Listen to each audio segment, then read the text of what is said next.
Ahora bien, Elías, el de Tisbé de Galaad, fue a decirle a Acab: tan cierto como que vive el Señor Dios de Israel, a quien yo sirvo, te juro que no habrá rocío ni lluvia en los próximos años, hasta que yo lo ordene. Primera de Reyes 17:1.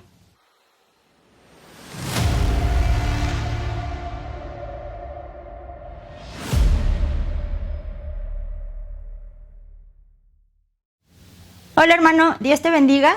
El día de hoy tengo la bendición de compartirte un personaje que muchos de nosotros ya conocemos, que es Elías. Hemos escuchado hablar de él en una u otra ocasión y es un personaje importante dentro de nuestra Biblia, pero el día de hoy quiero comentarte algunos puntos que estuve investigando y también dos cosas que el Señor habló a mi vida a través de este personaje.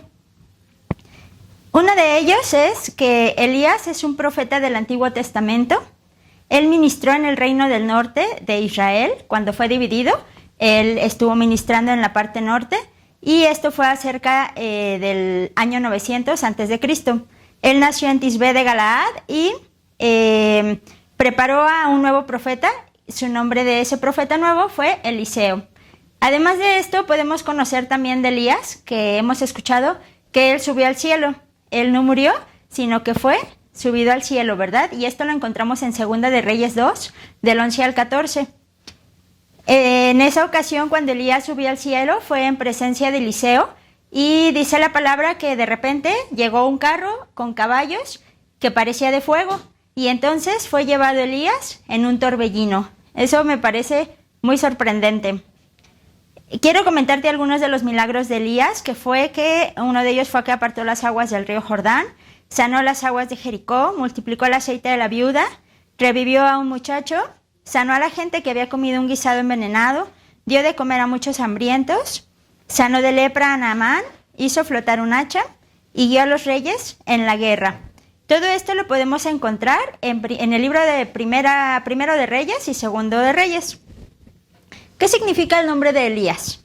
El nombre de Elías significa Dios es mi guía o Yahvé es mi Dios. Ese es su significado. Algo que el Señor me mostraba cuando estaba leyendo acerca de Elías es que Elías, puedo aprender de él que fue muy insistente en la oración.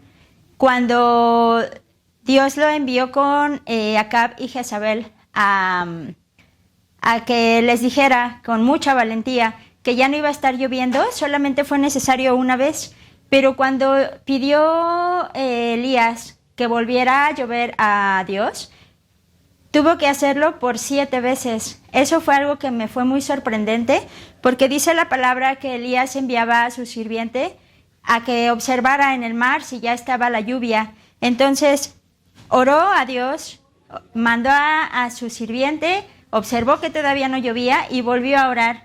Y nuevamente envió al sirviente, observó que todavía no llovía y volvió a orar. Y así lo hizo por 7 veces, hasta que entonces Elías se dio cuenta. Bueno, su sirviente vino a decirle a Elías que ya había una pequeña nubecita.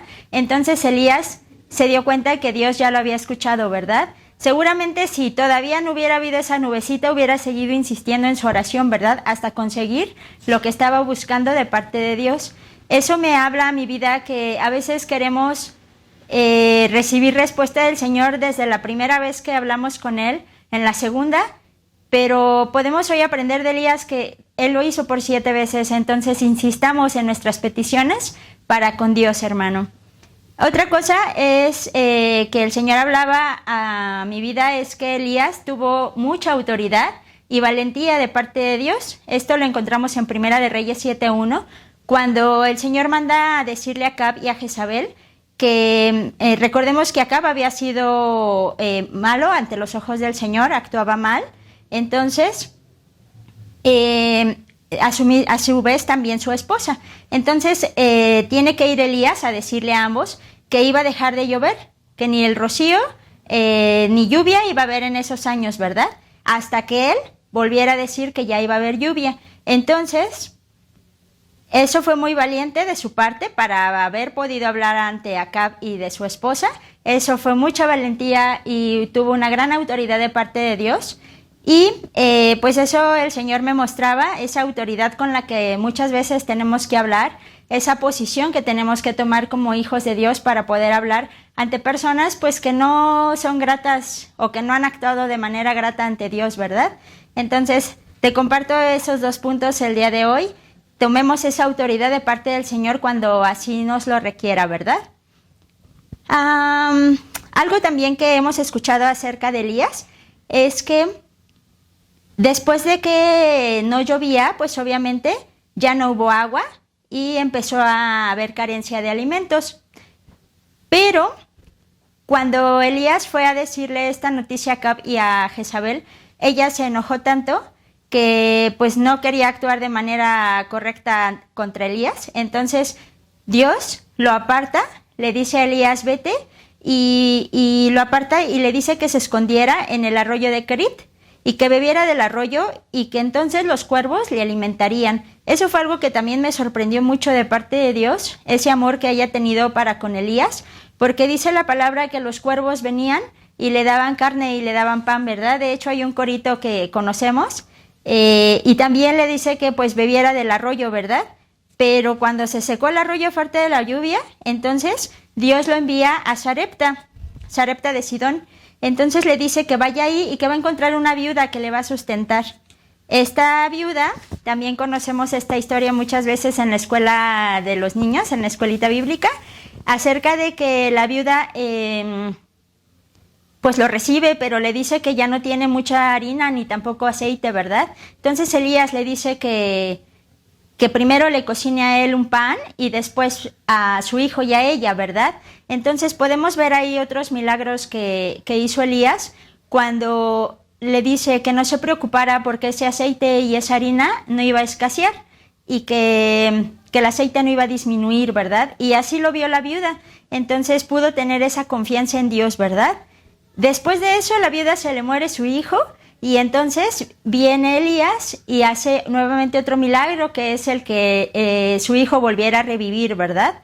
Entonces podemos aprender mucho de este personaje de Elías y también algo que el Señor me hablaba es que tenemos que tener confianza en Él porque Él siempre nos va a consolar y siempre nos va a animar.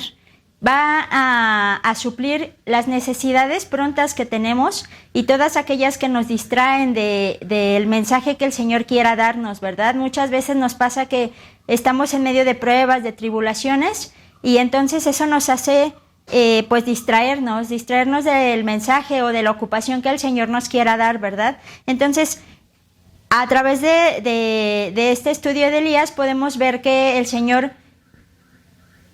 viene y primero sacia esas necesidades básicas, prontas que le estamos pidiendo y entonces nos prepara para que con mucha atención nosotros podamos estar pendientes de lo que el Señor nos quiera decir o nos quiera hablar, ¿verdad? Y obviamente si obedecemos a esto que el Señor nos pide, entonces pues vamos a ver la bendición de parte de Él, ¿verdad? ¿Qué te parece si oramos para poder terminar este devocional de este día? Amado Padre, gracias Padre Santo porque el día de hoy nos recuerdas este personaje que hemos escuchado una y otra vez que es Elías. Gracias porque nos lo pones de ejemplo, porque nos permites poder conocerle un poco más y poder seguir su ejemplo, seguir su guía, Señor. Gracias porque tú hablas a nuestra vida, Señor. Te pido por favor que mis hermanos puedan tener un corazón dispuesto, que estén receptivos a escuchar tu mensaje, tu palabra y que puedan ponerlo por obra, Señor. Gracias te doy por sus vidas, Señor, en el nombre de Jesús. Amén. Gracias por habernos escuchado hasta aquí, hermano. Dios te bendiga y continúa viendo estos videos. Hasta pronto.